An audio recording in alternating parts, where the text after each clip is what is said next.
ketiga ada kontrol, dan yang keempat ada nilai. Lanjut, itu nanti dijelaskan di slide selanjutnya. Nah, kesadaran, mari kita bangun. Jadi kesadaran kita agar tidak dari anugerah jadi musibah urusan digital. Ya kalau dalam filsafat kesadaran itu ada 3 jenis. Ada kesadaran magis, ada kesadaran naif, ada kesadaran kritis. Kesadaran magis itu orang yang ikut saja. Jadi pokoknya Pak ya memang zamannya begini, saya ikut saja. Yang lain ke utara, saya ke utara. Yang lain ke selatan, saya ke selatan. Nah ini yang gaya semacam ini rentan nanti dikacaukan hidupnya, bahkan bisa jadi nanti didominasi oleh dunia teknologi. Jadi yang diskusi-diskusi tadi bisa lebih mudah muncul kalau kita kesadarannya di level magis. Biasanya orang kesadaran level magis itu kalau ada apa-apa bilang ya memang zamannya begitu, ya memang situasinya begitu, ya memang sekarang seperti itu. Ini namanya magis, ikut saja. Ada yang kedua kesadaran naif. Kalau kesadaran naif ini kesadaran orang tahu sebenarnya ini ada masalah, tapi biarlah. Ini namanya naif.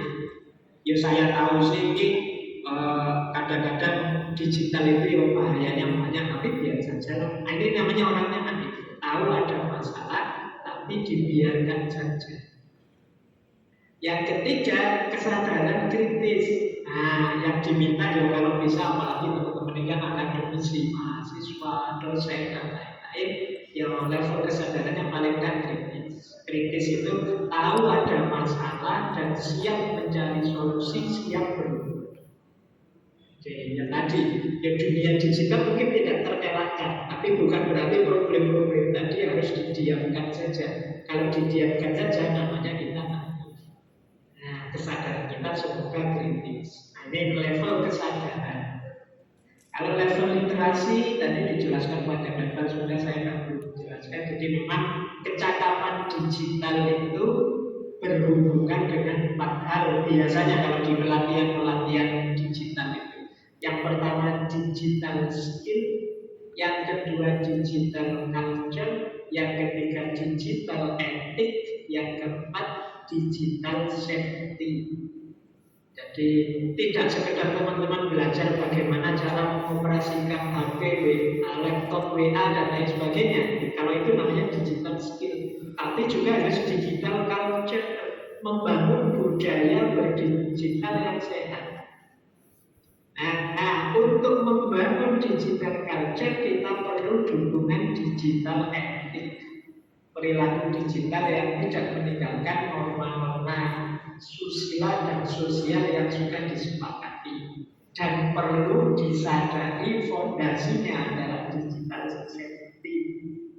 Jangan sampai tomboknya yang maunya memudahkan hidup malah mengacaukan hidup, itu namanya nggak safe. Nah, ini dari sisi kecakapan. Kalau dari sisi kontrol digital, kita perlu, ada yang bilang daya filter, ada yang bilang perlu norma-norma, ada yang bilang kita perlu aturan-aturan. Namanya kontrol digital. Pemerintah dengan Kominfo hadir dengan aturan bermedsos begini-begini. Ini namanya aspek kontrolnya. Orang itu kalau dibiarkan saja nggak bisa mengatur dirinya sendiri, ya dia perlu diatur dari luar, termasuk dengan norma, baik norma agama, norma susila, norma sosial, atau aturan-aturan resmi hukum, undang-undang dan lain sebagainya. Ini namanya kontrol digital dalam rangka mengatasi disrupsi. Nah, yang saya tulis di situ itu sebenarnya kontrol digital dari diri kita sendiri. Jadi ada teori IBCC. Kalau kita mau posting apa-apa, mau masuk ke dunia digital atau mau komen apapun, perhatikan aware. Aware itu kesadaran. Kesadaran itu kita tahu benar apa yang mau kita lakukan. Jangan iseng. Karena iseng itu kadang-kadang efeknya tidak kita sadari terus besar. Jadi sadari benar, ya Pak, saya tahu ini baik, ini manfaat, maka saya posting. Yang kedua, breathe itu ambil nafas sebentar, coba ditunda. Coba ambil jarak dulu sebentar. Apa benar ini memang penting harus diposting? Apa benar ini memang penting harus kita upload? Ini namanya breathe. Setelah itu yang ketiga, curiosity. Curiosity itu pastikan kita punya rujukan yang valid, kita punya bahan yang sesuai, kita punya referensi yang pas. Jangan sampai kita posting nggak tahu datanya, nggak ada validitas. Ini namanya curiosity. Yang keempat, jus kalau sudah yang ABC-nya memang pas, cocok, baru kita putuskan ya sudah saya posting, atau saya nggak usah posting saja, ternyata yang saya posting nggak penting, orang juga nggak tahu ini juga nggak apa-apa, kalau mereka juga tahu ini betul saja, atau ini referensinya masih belum jelas, rujukannya kemana nggak jelas, meskipun menurut saya baik, saya tunda dulu saja lah. Ini namanya jus komunikasi.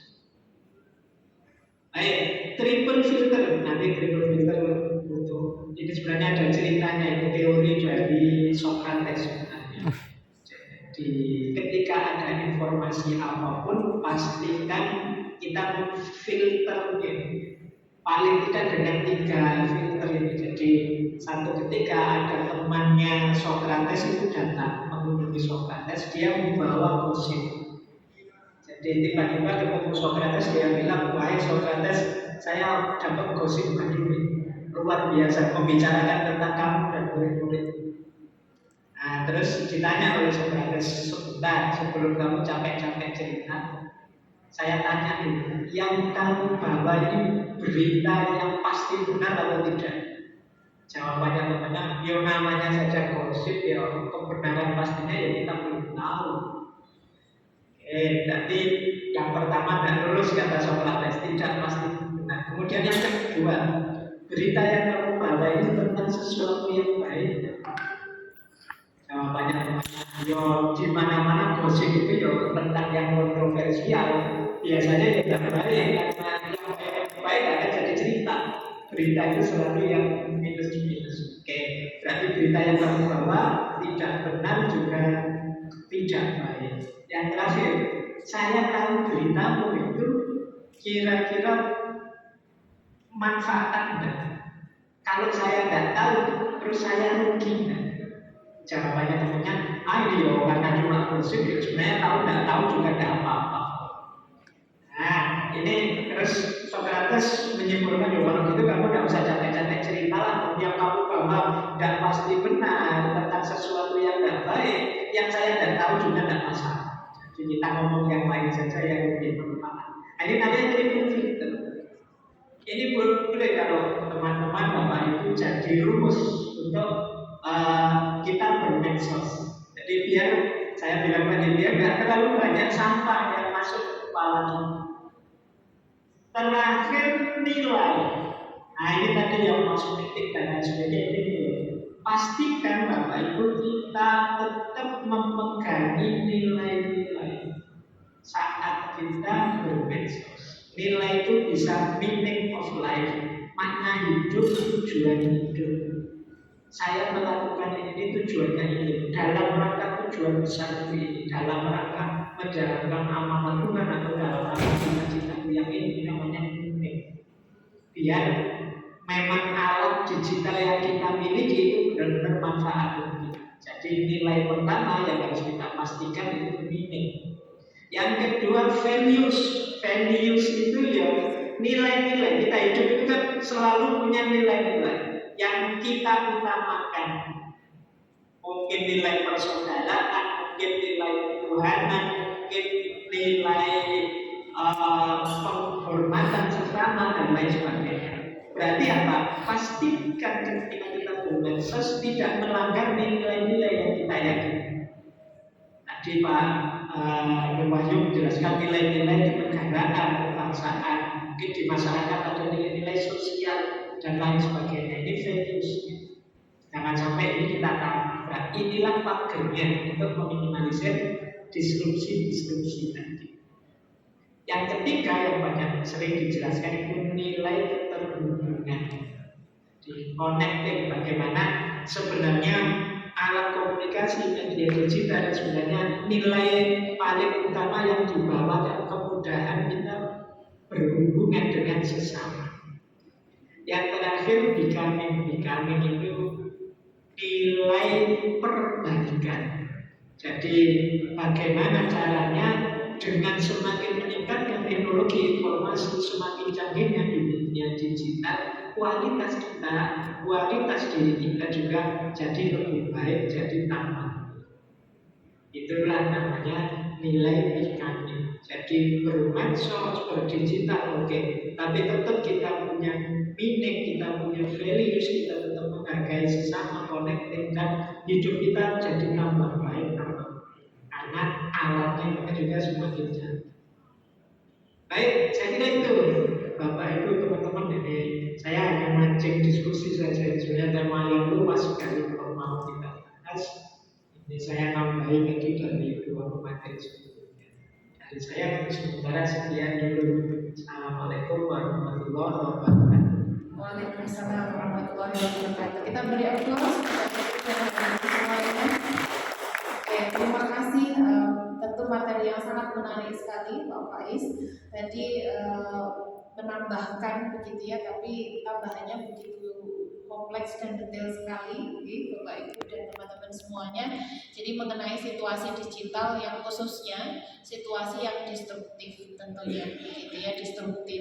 Jadi di sana ada beberapa kunci gitu ya yang harus kita pegang di saat kita berada di situasi digital yang seperti itu. Tentu harus ada kesadaran digital, ada kecakapan digital, ada kontrol digital dan juga nilai. Baik, dari pemateri 1, pemateri kedua dan juga tadi sebenarnya ada Pak Boni yang kebetulan mohon maaf sudah meninggalkan ruang Zoom dan kegiatan ini karena masih ada banyak hal yang harus dilakukan. Jadi saya persilahkan kepada seluruh audiens hadirin yang hadir secara langsung di ruangan ini maupun yang secara virtual, jika ada pertanyaan kami persilahkan untuk menuliskan di room chat untuk yang secara online mengikuti kegiatan ini, dan kita berikan kesempatan untuk sesi diskusi ini kepada yang pertama Bapak Ibu dan teman-teman hadirin yang hadir di ruangan ini. Adakah yang mau ditanyakan untuk dua pemateri kita ini? Saya persilakan untuk mengangkat tangan. Teman-teman panitia mungkin bisa dibantu. Silakan. Silakan.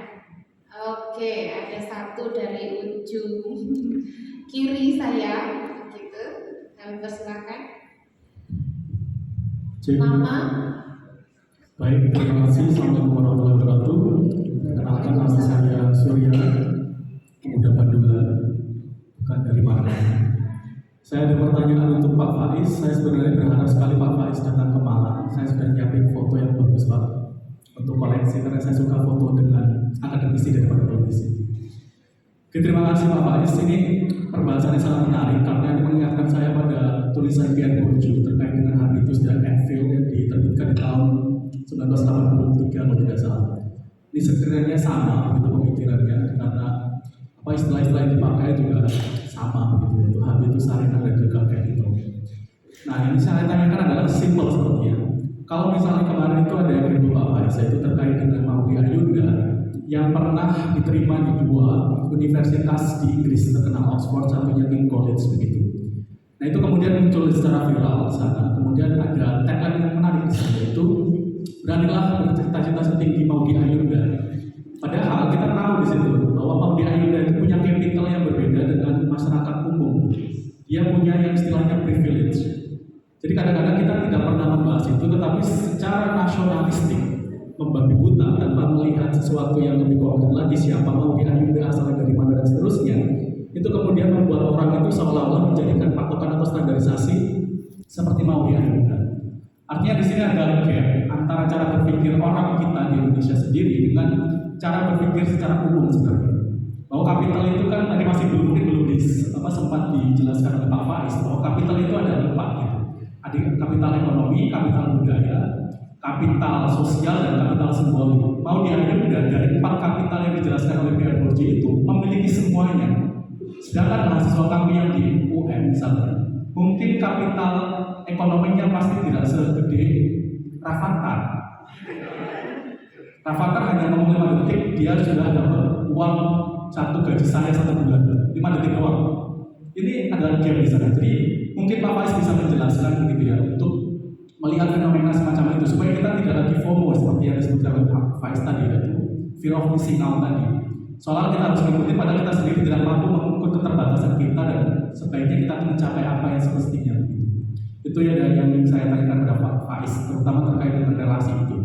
Lalu kemudian karena sebelumnya tadi saya ingin tanya juga kepada Pak Boni, ya tapi karena beliau sudah nggak ada ya, saya ingin tanya soal siapa yang menentukan benar salah di media sosial, itu aja sebenarnya.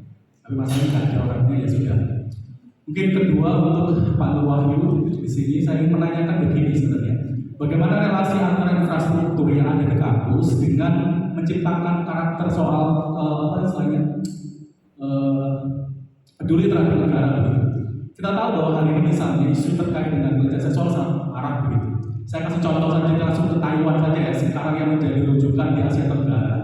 Di Taiwan itu misalnya orang dalam konteks di Taiwan jarang sekali melakukan pelecehan seksual itu bukan karena orang Taiwan itu baik-baik, bukan. Karena di Taiwan itu infrastrukturnya sudah jadi. Jadi infrastruktur seperti CCTV itu ada di mana-mana dan bahkan bukan sekedar CCTV tetapi juga ada misalnya tombol darurat ketika orang itu mau mendapatkan pelecehan seksual dia bisa pencet tombol itu dan kemudian polisi langsung datang. Nah, itu contoh ini. Dan ada lagi misalnya nilai di Taiwan itu kalau misalnya orang itu nggak boleh steril atau liatin gitu ya, cewek cantik atau cowok ganteng yang lewat itu lebih dari 5 detik. Kalau dia lihat lebih dari 5 detik itu sudah masuk dalam kategori pelecehan seksual atau upaya untuk melakukan perbuatan kriminal. Nah di Indonesia bagaimana gitu? Nah kita hari ini menggebu-gebu ingin menciptakan struktur yang ideal gitu seperti surga mungkin, tapi secara moralitas enggak. Terutama dalam konteks infrastrukturnya nggak ada. Ya oke, kita nggak akan ngomong semalam raya lah, kita ngomong sekampus. Kira-kira UM bersedia nggak siap nggak untuk menyediakan beribu-ribu CCTV untuk mengimplementasikan kampus bebas pelecehan seksual misalnya? Mungkin nggak? Berapa dananya? Berani invest nggak? Pak Rektor kira-kira. Saya sampaikan dulu saja nih. Mungkin saya tidak banyak ngomong nanti ke dekan ke Pak Rektor. Jadi seperti itu. Jadi kita harus tahu gitu kalau kemudian disebut. Mungkin itu dulu. Terima kasih. Assalamualaikum warahmatullahi wabarakatuh. Waalaikumsalam warahmatullahi wabarakatuh. Menarik sekali. Ada 2 pertanyaan dari Pak Surya. Saya kira kami sudah 2 pertanyaan. Kita bahas dulu dengan 2 pemateri kita. Dan nanti dilanjut begitu ya pertanyaan berikutnya. Jadi biar tidak terpotong.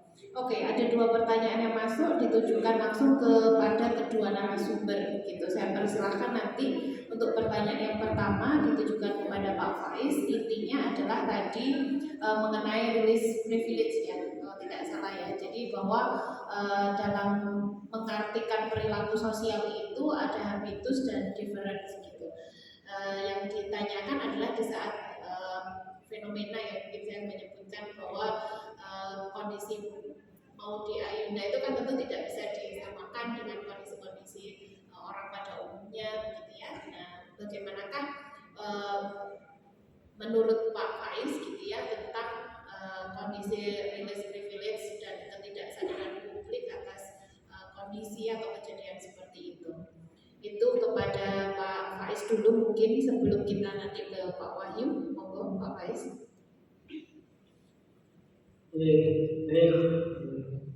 Ini pertanyaan tentang seorang filosof sebenarnya Perancis namanya Pierre Bourdieu. Silakan kalau teman-teman tertarik dengan tema ini boleh dicari bukunya. Akan banyak juga buku ya tentang filosofi. Jadi salah satu teori dari Bourdieu bilang praksis sosial itu lahir karena ada arena yang sesuai, kemudian kapitalnya mencukupi dan habitusnya sesuai. Ini 3 ini saling berkaitan. Jadi orang sukses itu mudahnya syaratnya 3, perilakunya mendukung, modalnya ada, kemudian bidangnya pas. Mudahnya begitu kalau pakai istilah yang lain. Anaknya rajin membaca, ini perilaku. Kok ya terus kuliahnya menuntut banyak membaca, arena lapangannya membutuhkan kekayaan baca. Kemudian bapaknya kaya sehingga bisa memberikan buku yang banyak. Jadi kan kemungkinan dia akan sukses dalam pendidikan. Anaknya sudah rajin, ada di dunia pendidikan, didukung oleh kapital yang kuat. Masyarakatnya juga mendukung, memuliakan dia yang menuntut ilmu, misalnya kapital budaya. Nah, jadi ini kombinasi ini. Ini kurang salah satu tidak sukses. Arenanya cocok pendidikan, tapi habitusnya nggak sukses. Ini kebiasaannya malas, nongkrong, jalan-jalan. Meskipun kaya, kemungkinan juga tidak sukses. Habitusnya nggak mendukung. Atau habitusnya cocok, arenanya cocok, kapitalnya yang nggak ada. Rajin baca sih, tapi nggak punya uang buat beli buku. Dia baca. Nah, itu termasuk tadi yang dibandingkan masnya tadi ya, mau diaguna terus dijadikan benchmark. Bahwa biru dia sudah cakep, kemudian artis, cerdas, terkenal, keterima di universitas internasional dan lain sebagainya. Ini kalau teman-teman menganalisis ya tinggal dibilang saja, oh ya dia punya kapital lengkap ini. Dia yang cerdas, yang cantik, yang tekun misalnya. Habitusnya ya cocok, dia rajin, dia tekun, dia miliki arena yang sesuai, makanya dia ini pakai teorinya Bourdieu. Meskipun nanti sebenarnya arahnya Bourdieu, semoga tidak ada orang yang kapitalnya kurang karena ada situasi sosial yang tidak mendukung. Misalnya ada ketidakadilan. Ya seperti tadi saya habitusku sih cocok, arenanya pendidikan, tapi karena ada situasi yang tidak adil, harusnya saya masuk perguruan tinggi negeri, tapi tertipu, akhirnya tidak masuk karena yang uangnya lebih banyak masuk. Nah ini situasi yang harus diatasi. Nah, terus catatan selanjutnya, kapital itu sebenarnya bukan harga mati. Kapital itu sesuatu yang bisa diperjuangkan asal dalam struktur yang adil. Habitus juga begitu. Habitus itu bisa dibangun, bisa dibiasakan. Demikian pula ada. Nanti ada tafsir yang menyatakan dari ketiga ini, arena, habitus dan kapital itu yang paling kunci sebenarnya habitusnya. Jadi yang paling kunci itu mentalitasnya, kebiasaan, mindset orangnya. Mungkin saja secara kapital kurang, tapi mungkin anaknya pantang menyerah. Jadi mungkin tak dengan cara apa yang mungkin dia ingin sukses. Atau arenanya tidak cocok, saya itu harusnya matematika sih, tapi kok masuk ke jurusan agama akhirnya diterimanya di situ misalnya. Tapi karena habitusnya cocok, ini bisa diatasi.